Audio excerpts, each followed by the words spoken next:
Franco Colapinto is set to stay at Alpine after all, and in fact, he is set to replace Jack Doohan ahead of the European F1 season, according to ESPN. We reported yesterday that Colapinto was being targeted by Racing Bulls to take Yuki Tsunoda's spot should he get promoted to Red Bull, but that looks completely off now. Well, if you want to stay up to date on this rapidly developing storyline or other ones just like this, please subscribe to the channel. It's the best way because there are a lot of developments. Make sure to leave a like down below there as well, as it helps us out a great deal. The Spanish branch of motorsport.com reported yesterday that Colapinto to Racing Bulls was a certainty if Tsunoda was to be promoted. Watch yesterday's video for more details on that. There was definitely something to this story, by the way, as Dr. Helmut Marko was spotted at the Alpine motorhome in China. Of course, Colapinto is currently one of 4 Alpine reserve drivers out on loan from Williams, where he is still under contract. We told you ahead of the season that rookie Jack Doohan only has a 6-race contract at Alpine, meaning he could get replaced after the Miami Grand Prix, which is when the European leg of the year starts. ESPN now reports that Colapinto will come in after Miami, dropping Doohan, who has not been up to par, at least according to Flavio Briatore and Alpine management. Smart to get Colapinto back in, or should Doohan be given more of a chance? Let us know in the comments.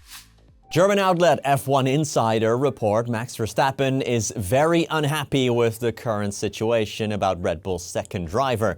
Verstappen is not against a promotion for Yuki Tsunoda, but he is reportedly unhappy that the engineers cannot build a car that is not only fast in his hands, but for a teammate as well. It is often said that being Max Verstappen's teammate is the hardest job in F1. After Daniel Ricciardo left the team in 2018, Pierre Gasly lasted half a year, Alex Albon a year and a half, while Sergio Perez's form fell off a cliff too by the end of his Red Bull tenure. Liam Lawson is now Verstappen's 5th Red Bull teammate, but the Kiwi has massively struggled to start the year. According to F1 Insider, Verstappen isn't happy with the potential Lawson-Tsunoda swap. Not because of the swap itself, but because he believes the engineer have a, quote, duty to build a car that can be driven to the limit by both drivers and not just him. Verstappen famously likes his cars to be extremely pointy, meaning the front end is very sharp, but the rear end is equally as unstable, meaning the car operates on a knife's edge.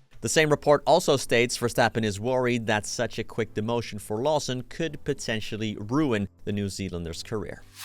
Charles Leclerc has explained why he drove all of the Chinese Grand Prix with a partially broken front wing.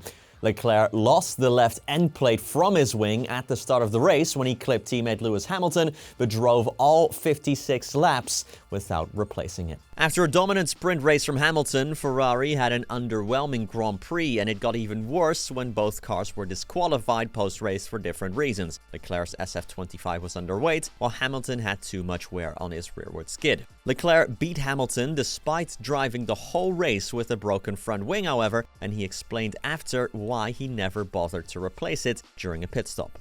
Quote, "We didn't want to take the 8 seconds at the pit stop of changing the front wing because then I will need to overtake cars, and we were very weak in turn 12. That was making us very vulnerable with the cars behind, and it was very, very difficult to make any overtakes because on the way up to turn 14, the hairpin, we were just too far off. I didn't want to take that risk. I just wanted to keep track position and try to maximize the results." Well, that's it for this video. That's it from me, but I'll be back later today with this week's GP Fans special, so stay tuned for that. But either way, thank you so much for watching, and hopefully catch you in the next one.